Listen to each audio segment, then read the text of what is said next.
మరి నా మనవడి పుట్టినరోజు సందర్భంగా ఈ ఆరాధన సమయంలో మన మధ్యకు వచ్చేసినటువంటి గ్రామ నాయకులందరికీ పేరు పేరున ధన్యవాదాలు తెలియజేస్తున్నాను. మరి మాజీ ప్రెసిడెంట్ గారు ప్రకాశం గారు, మండలం ప్రెసిడెంట్ గారు మాజీ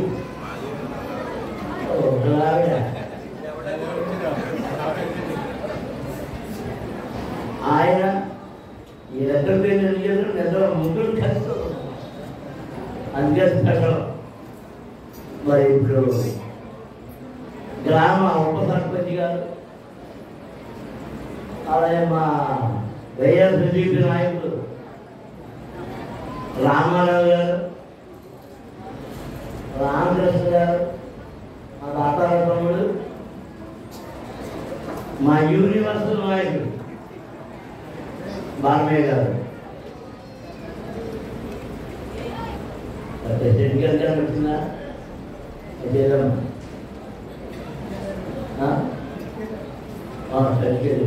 ఆవిడే మా చెల్లెలు.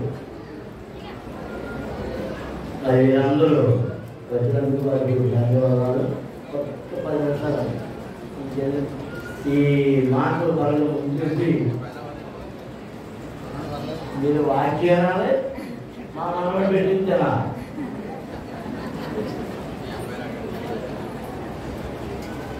అయిపోయారంటారా? దేవుని కృప మా ఎడల అధికముగా ఉంచినందుకు ఆయనకు స్తుతులు చెల్లిస్తూ దేవాన్ని ఇచ్చినటువంటి నీ కృప ఏంటో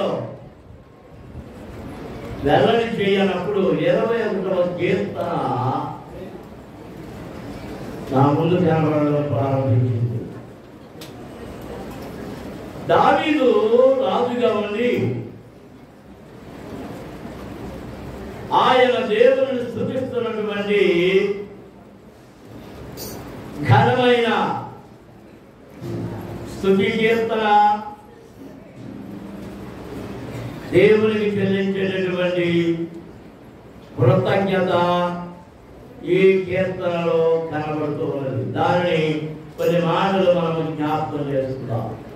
యెహోవా, రాజు నీ బలమును బట్టి సంతోషించుతున్నాడు, నీ రక్షణను బట్టి అతడు ఎంతో హర్షించుతున్నాడు. దేవునికి స్తోత్రం.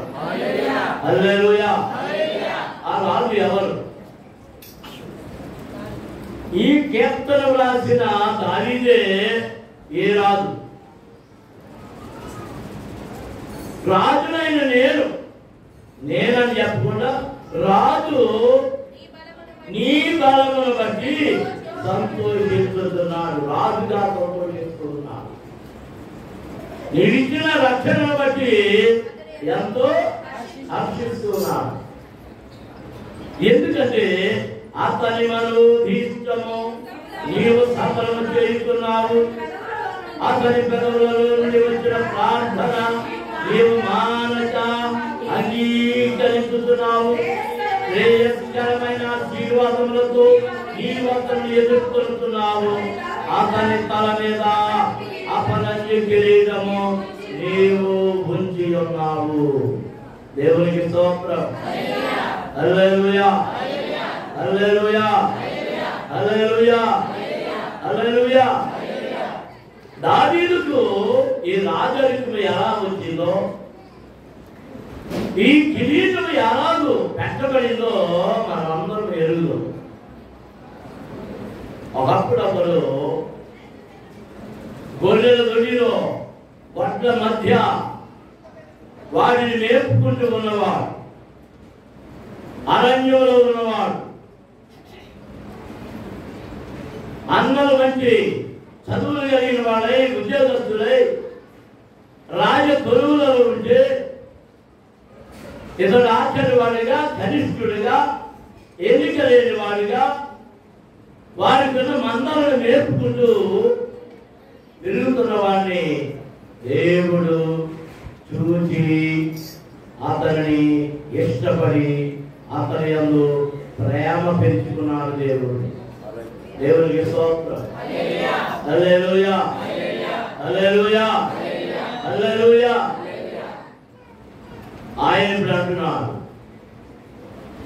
ఈ రాజు నీ బలమును బట్టి సంతోషిస్తున్నాడు. యెహోవా నీ బలము గొప్పది. యెహోవా నా బలమా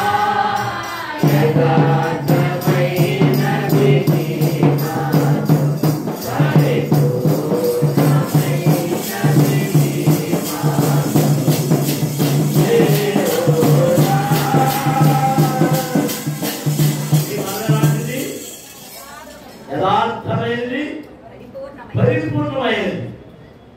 పరిపూర్ణమైన బలము, యథార్థమైన బలం. ఆయన బలమును బట్టి, ఆయనను బట్టి మహాబలవంతుడైన గొలియాతును ఒక గులకరాయితో పడగొట్టగలిగాడు దావీదు.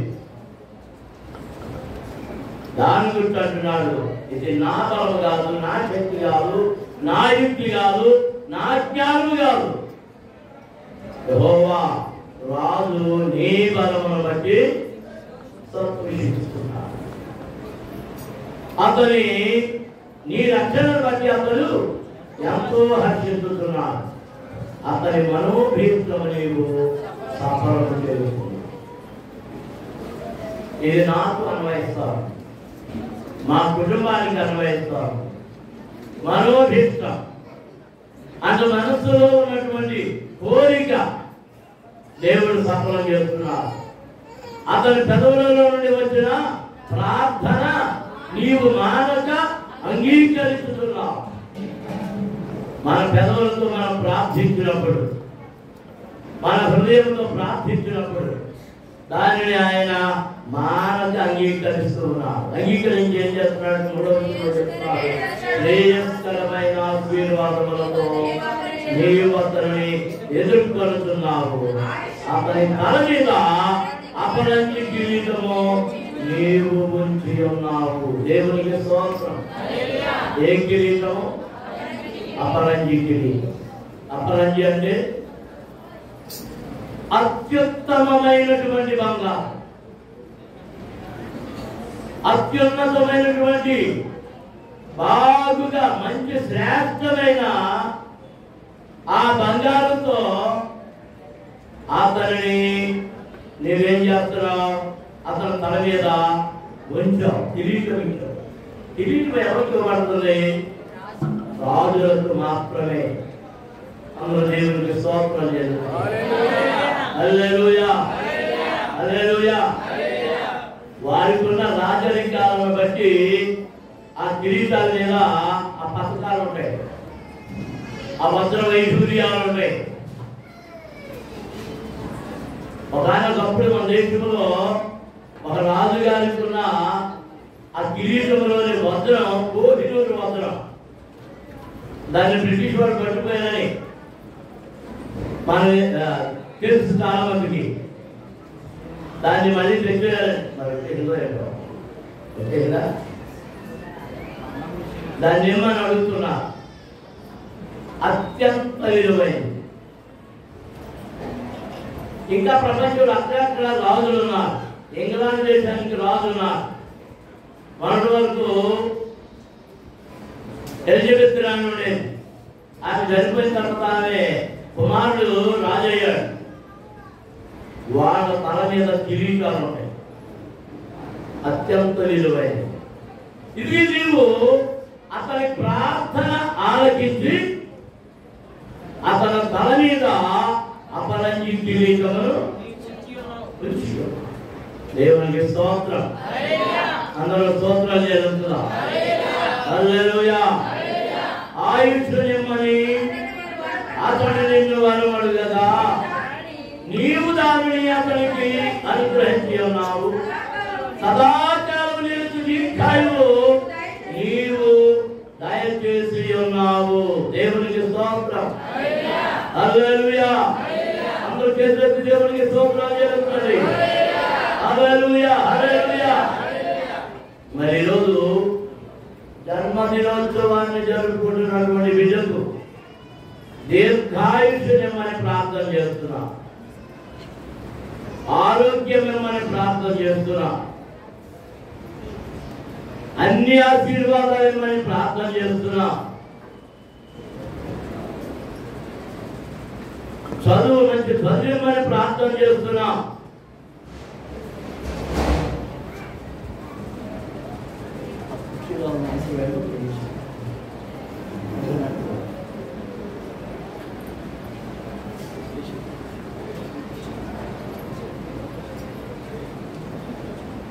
ఆ ప్రార్థన ఆలకించి దీర్ఘాయుష్య, దావీదుకు దీర్ఘాయుష్య,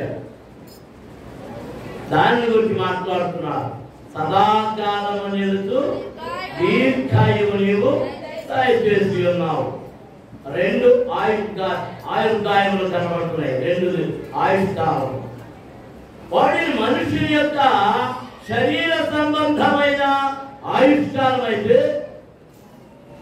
రెండవది అతను సంపాదించిన కీర్తి అనే ఆయుష్కాలం. కీర్తి ఎంత కాలం నిలిచి ఉంటుందో.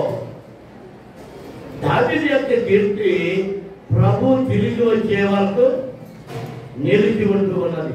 నమ్మిన వారు దేవునికి స్తోత్రాలు చేయండి. హల్లెలూయా, హల్లెలూయా, హల్లెలూయా. 72వ కీర్తనలో 17వ వచనం, అతడు చిరంజీవి అగును, శాప బంగారము అతనికి ఇయ్యబడును. దేవునికి స్తోత్రం. ఇప్పుడు ఎవరికి మాట్లాడు? ఎవరికి? రాజా గారు కదా. ఎవరికి?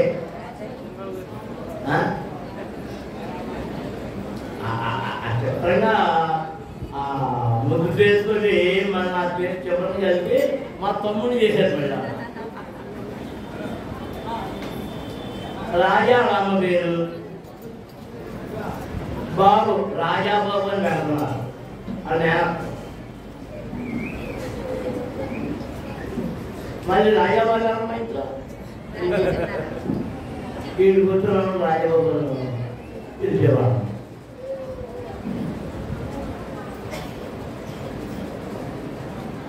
ఏం చేస్తున్నాడు? తల్లిదండ్రులు చెప్తూ ఏమంటున్నాడు? అతడు చిరంజీవి అగును. ఇక్కడ ఏమంటున్నాడు? ఆయుష్ నిమ్మని అతడు వరమడుగగా నీవు దానిని అతనికి అనుగ్రహించి ఉన్నావు. 72 చెప్తూ ఏమంటున్నాడు?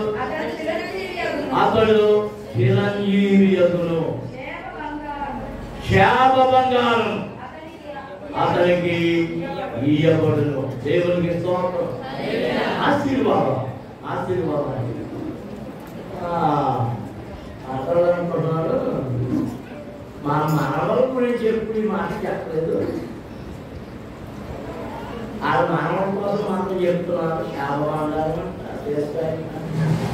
అది అప్పుడే ఆవిడ మొహాన పెట్టేసిన మనవరాల గురించి చెప్పలేదు. ఈవిడ ఆవిడ పెట్టేసింది.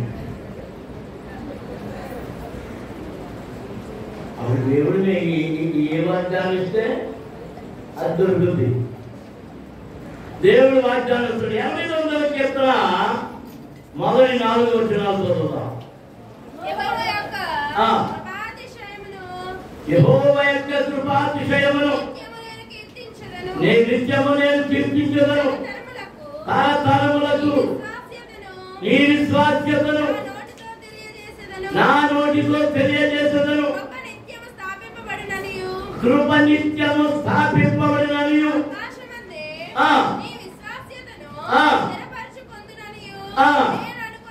నేను అనుకొనుచున్నాను. దేవునికి స్తోత్రం. అందరూ స్తోత్రాలు చెల్లిస్తున్నాము. హల్లెలూయా, హల్లెలూయా. నీ కృప, నీ విశ్వాస్యత, నీ కృప నిత్యము స్థాపించబడుతుంది. 3వ వచనం అంటున్నాడు, నేను ఏర్పరచుకున్న వారితో నిబంధన చేసి ఉన్నాను. నిత్యము నీ సంతానము స్థిరపరచెదను. దేవుడికి వాగ్దానం. నిత్యము నీ సంతానమును స్థిరపరచెదను. ఏర్పరచుకున్న వారితో చేసిన నిబంధన. దావీదుతో దేవుడు నిబంధన చేశాడు. ఏమన్నా నిబంధన చేశాడంటే, నేను నిన్ను మర్చిపోను, నీ సింహాసనము నేను స్థిరపరచుదును. కాలక్రమంలో ఇశ్రాయేలు తిరుగుబాటు చేసినప్పుడు, కొందరు దేవుడు వద్దన్న పనులు చేసినప్పుడు, రాజ్యాన్ని రెండుగా చేసినప్పుడు మరలా వాళ్ళతో అంటున్నాడు, నేను దావీదుతో చేసిన నిబంధనను జ్ఞాపకం చేసుకుని దావీదు సంతానానికి ఈ యోధా రాజ్యమును అప్పగించుకున్నాను. దేవునికి స్తోత్రం. అందరూ స్తోత్రం చేస్తున్నారు. హల్లెలూయా, హల్లెలూయా. ఆయన నిబంధన చేశాడు. ఆ నిబంధన నిత్యము నీ సంతానమును స్థిరపరచెదను. ఈ నిబంధన నాతో కాదు, మా తండ్రి గారితోనూ మా అమ్మతోనూ దేవుడు నిబంధన చేశాడు. మా అమ్మ ప్రార్థన చేసినప్పుడు దేవుడు ఆమెకు ఏమి అలవాటు చేశాడో అది చెప్తూ ఉండేది. దేవునికి స్తోత్రం. హల్లెలూయా, హల్లెలూయా. ఇంకా అంటున్నాడు, తరతరములకు నీ సింహాసనమును స్థాపించదనని చెప్పి నా సేవకుడైన దావీదుతో ప్రమాణము చేసి ఉన్నాను. దేవునికి స్తోత్రం. దోషముల గారి యొక్క సంతానము ఆయన సేవకులుగా తరతరములు ఆయన వచ్చే పర్యంతము ఈ భూమి ఆకాశములు నిలిచి ఉన్నంత కాలము ఆయన సేవకులుగా కొనసాగించవలసిందే. 13 కూడా జ్ఞాపకం చేస్తున్నాం. ఆయన సంతానం 13 జోన్ చేసుకున్నా దేవుడు ఏమి కలగజేశాడు, ఎప్పుడు కలగజేశాడు, తన సేవ తను ప్రారంభించుకున్నాడు, తన పని తను చేస్తున్నాడు. మా పెద్ద చెల్లి దేవుడు సేవ చేస్తాం. అదే మరో చెల్లి, ఆఖరి చెల్లి కూడా ఆ సంఘంలో తృప్తిగా ఉండు. అలా మా పెద్ద చెల్లి వాడు ఆ సంఘం విడిచిపెట్టి అమెరికా పోయినప్పుడు కనుక ఆ సంఘంలో సేవ చేస్తాం. మా 5వ చెల్లి కూడా తాను సేవ చేస్తాం. అంటే దేవుని సేవకుల పిల్లలమైన మేము అందరం ఆయన సేవలో ప్రవేశించడానికి ప్రభు అనుగ్రహించారు. దేవునికి స్తోత్రం. హల్లెలూయా. నేను కోరుకునేది ఏంటంటే నా కూతురు కూడా ఆయన సేవ చేయాలి. మాలుడి గారు ఉద్యోగాలు చేస్తున్నా వాడు సేవ చేయాలి. నా 2వ కూతురు చెప్పాను, అమ్మ బెంగళూరులో సేవ చేయాలి అని. ఏది జ్ఞానానికి చెప్పానా? అలా నెలగా సాధ్యమైన మటుకు ఆరాధన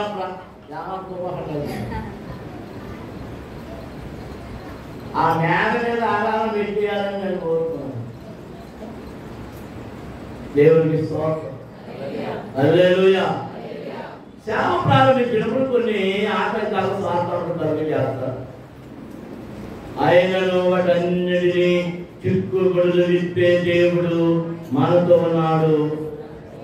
మరి ముఖ్యంగా నిబంధన చేసిన దేవుడు,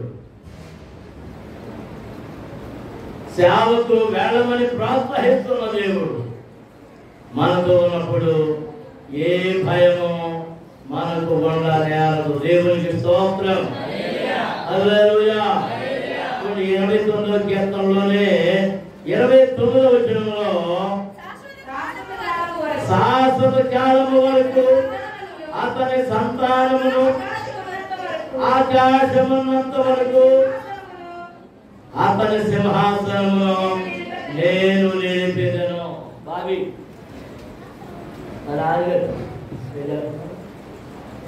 అదో దేవుడు మీ తాతగారికి ఇచ్చినటువంటి వాగ్దానం. దాన్ని ఆయన 29 శాశ్వత కాలము వరకు 28 చదివితే నా కృప నిత్యము అతనికి తోడుగా ఉండజేస్తున్నాను, నా నిబంధన అతనితో స్థిరముగా ఉండను. శాశ్వత కాలము వరకు అతని సంతానమును అతని ఆకాశమున్నంత వరకు అతని సింహాసనం నేను నిలుపుతాను.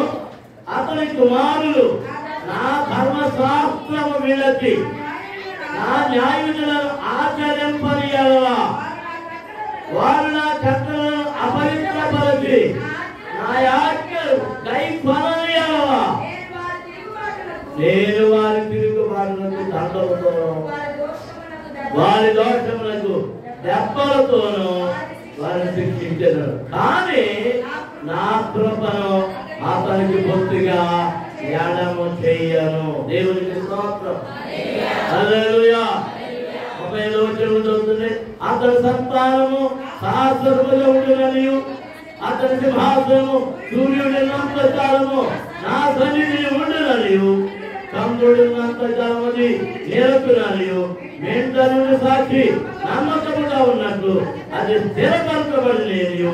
నా పరిశుద్ధత కూడని నేను ప్రమాణము చేసి దావీదుతో నేను అబద్ధమాడను.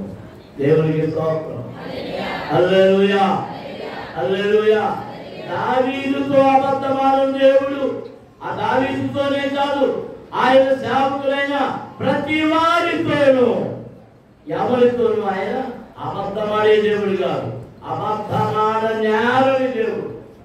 చివరికి 133వ కీర్తన 3వ వచనాన్ని సియోను కొండల మీద దిగవచ్చు పరిమోన మంచి వరమండలు ఆశీర్వాదమును శాశ్వత జీవమును అక్కడ ఉండవలని యెహోవా సెలవిచ్చి ఉన్నాడు. దేవునికి స్తోత్రం. హల్లెలూయా, హల్లెలూయా, హల్లెలూయా. ఆయన సేవకుడుగాను దేవుడు చేసిన నిబంధనను అంగీకరించేవాడుగాను ఆయన పనిలో ముందుకు సాగేవాడుగాను ఉండాలని, నిలబడాలని, స్థిరపడాలని మరి జూనియర్ స్పర్జన్ బాబు కొరకు మీరు అందరూ ప్రార్థించండి. ఎంత చదివినా ఒకవేళ ప్రపంచం అంతా తిరిగి వచ్చినా నేను అదే ప్రార్థన చేస్తున్నా. ప్రపంచమంతా అతనికి దాసోహం అన్నది కానీ అది ఏమై ఉండాలంటే నీ సేవకుడై ఉండాలి. దేవునికి స్తోత్రం. అందరూ స్తోత్రం చేస్తున్నారు. హల్లెలూయా, హల్లెలూయా. మరి నా మనవడు అతని పెదవులు అభిషేకించబడాలి, అతని కన్నులు అభిషేకించబడాలి, అతని నోరు, అతని గొంతుగా, అతని దేహము, కాళ్ళు, చేతులు అన్ని ప్రభు మహిమ కొరకు అభిషేకించబడి ఆశీర్వదించబడి వాడబడాలి. అది నా ప్రార్థన. మీరు ప్రార్థన చేయాలని కోరుకుంటున్నా. దేవునికి స్తోత్రం. హల్లెలూయా, హల్లెలూయా, హల్లెలూయా. ఎంతమంది ప్రార్థన చేస్తారు? నా మెప్పు కోసం ఏదో చేస్తారు అంటే ఒక పడవలు పోతారు. నేను చూడకపోయినా ఎవరు చూస్తున్నారు? దేవుడు చూస్తున్నారు. ఎవరు వింటున్నారు? దేవుడు వింటున్నారు. నా మనవుడు నాకంటే మా నాన్నగారికి అండి అద్భుతమైనటువంటి సేవ చేయగలిగినటువంటి గొప్ప సేవకులుగా, అంతర్జాతీయ సువార్థికులుగా, సేవకులుగా ఎదిగేటట్లు నేను ఎప్పటి బిడ్డ కొరకు ప్రార్థన చేయాలని మీకు తెలియజేస్తూ ఈ వాక్యాన్ని ముగిస్తున్నాను. దేవుడి మాటను మిమ్మల్ని దీవించడం కాక మాత్రం ప్రార్థన చేస్తున్నాం. అందరూ స్తోత్రాలు చేస్తున్నాం. హల్లెలూయా, హల్లెలూయా, హల్లెలూయా, హల్లెలూయా. అందరూ చూడండి.